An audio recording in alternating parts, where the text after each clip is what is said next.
as they've been saying, something is better somewhere else. And I'm here to tell you it's not. So I've been telling this little story about this bull out in the field with 6 cows, and 3 of them are pregnant. So you know you got something going on. But all he cared about is kept his nose against the fence, looking at 3 other cows that didn't belong to him. Now all he had to do is eat grass. But no, he thought something was better somewhere else. So he decided, I want to get over there. So one day he measured that fence up. And he said, I think I can jump this. So that day came where he got back. And he got back, and as he took off running, he dove over that fence, and his belly got cut up onto the bottom. But as he made it over on the other side, he shook it off and got so excited about it. And he ran to the top of that hill, but when he got up there, he realized they were bulls too. So what I'm telling you, don't think something is better somewhere else. This is the greatest country in the world today.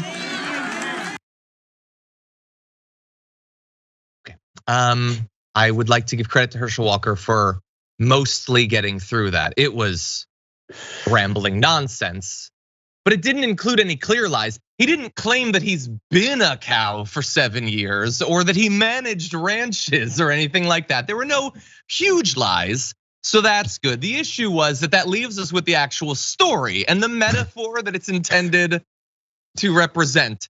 And there are some issues with it. And I bet that while you can identify a few, I bet there's a few that you haven't thought of yet. So we're gonna dive into all of them. But first of all, Jayar Jackson, of all of the analogies to make, what do you think about the cow bull jumped over the moon thing? Yo, hey, my kid watches SNL, crazy, right? I don't even watch it anymore, it's been years. But we have noticed that there's new cast members that they're introducing on like Weekend Report, and they're hilarious. They cannot hold a flame to this guy. Like, how do you parody this? Who's gonna play? I think Kenan Thompson played him. He did. Who's gonna play Herschel Walker and say things like this better than Herschel Walker says it? Who's gonna sabotage this party and their clownish behavior and the way that they promoted this guy better than Herschel Walker? Who's gonna show how ridiculous this party's approach is to trying to win this midterm election than the guy that they're supporting, endorsing, backing up, doubling down on? Those idiots, Rick Scott and was Tom Cotton, somebody was behind him, looking like, oh my God, oh my God, oh my God. Because and I get some trouble for this on my show sometimes. Whenever I make fun of a Southern accent, if somebody's doing something horrific, and I go, oh, and like you shouldn't do that. It's so racist. Hey, we got Herschel too, because apparently he got the cow, that bull, he got cows pregnant. It was pregnant. So this is the problem that we're now dealing with. The reason why all these racist white Republicans think that black folks are stupid, think that black folks don't think things through, that black folks don't have a position in politics, can't lead other folks, is because the people they surround themselves with are people like Herschel Walker. And they think that's the best that we've got in America when it comes to black folks here. And they're like, we're gonna promote them, it's all we got.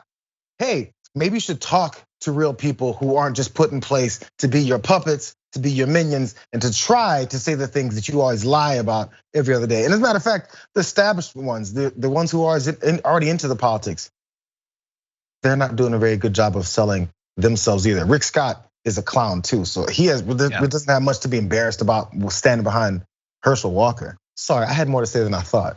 They looked a little bit embarrassed, but it's a bad analogy. How bad is it? Let me count the ways.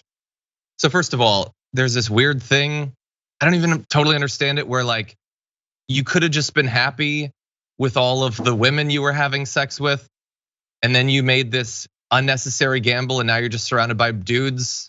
That's weird. But more importantly, if you don't like the situation, don't go for something different, just be happy with what you've got. The whole MAGA movement is about how America isn't great and it needs to be fundamentally different. Well, wait, why are you leaping over fences? You might end up surrounded by dudes. Anyway, also, and I shouldn't need to remind him of this, but it's come up a couple times actually. You're not the incumbent. Raphael Warnock is the incumbent.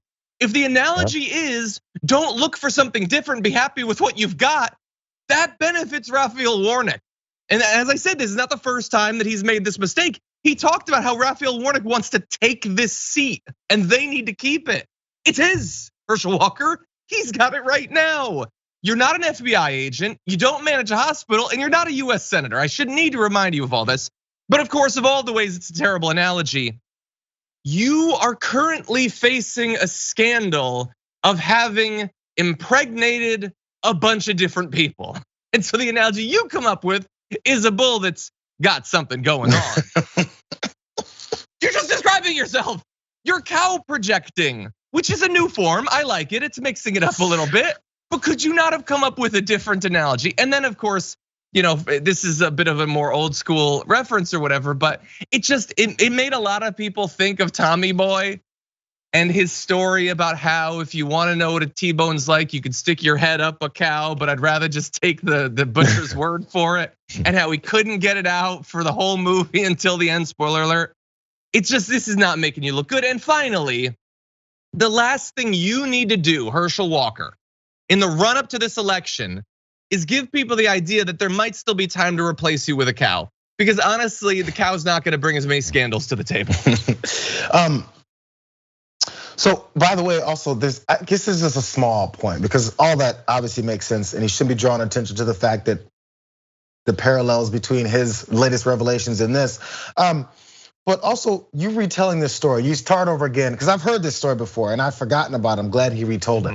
But if you keep retelling the story, maybe you should stop telling people. I've been going around telling people this same story. I go to campaign stops and I retell the same stories. I go to the next campaign stop and I say the same thing over and over and over again because I don't really have any original ideas. I have a script. I have things that I'm following that I'm supposed to say just so I can act like I'm an actionable figure who's looking to do something for you in your lives. There's every aspect of this campaign. I think Jackson White said it last week before on mine. He said this campaign's run horribly already. Like it can't get much worse. Like there's no aspects of this that are being done correctly. So who's still following this? Yeah, 100%. Nothing.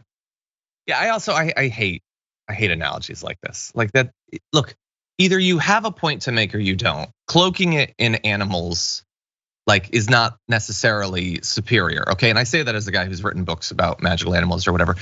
What if the cow was in a field surrounded by other cows, and the other cows were very happy with their situation? There was sunshine and fresh air and grass to eat, but that cow felt an itch for something different, and so it jumped over a fence. And it scratched its belly up as it did, but once it landed, it was on the other side and it wandered off into the distance.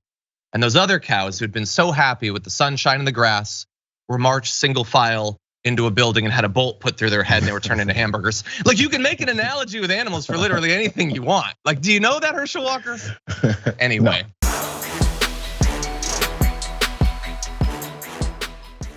Check out the Damage Report podcast each day, wherever you get your podcasts, whether Pocket Casts or Stitcher or iTunes. You can join me as I give you the news and stories you want, with a range of co-hosts and interview guests jumping in on the fun each day. Again, that's the Damage Report, wherever you get your podcasts. And if you get them at iTunes, don't forget to rate and review. Sometimes I'll read them live on the show.